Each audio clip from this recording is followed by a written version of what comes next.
In this video, I'm going to show you how to create a new group on the Signal app. As you can see, now I'm on Signal.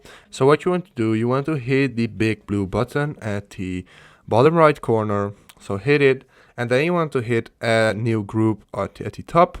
And from here you can add contact. So I'm going to select one contact and then hit the blue button again.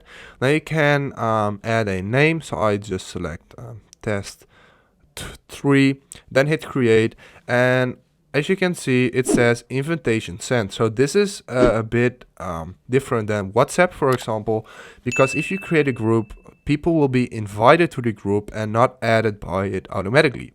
So you can just hit OK, and there you go. Now you created a group with one member for me, but you can basically add to almost unlimited members. That's great of Signal. And if this video helped you out, please leave a like, please subscribe, and see you next time.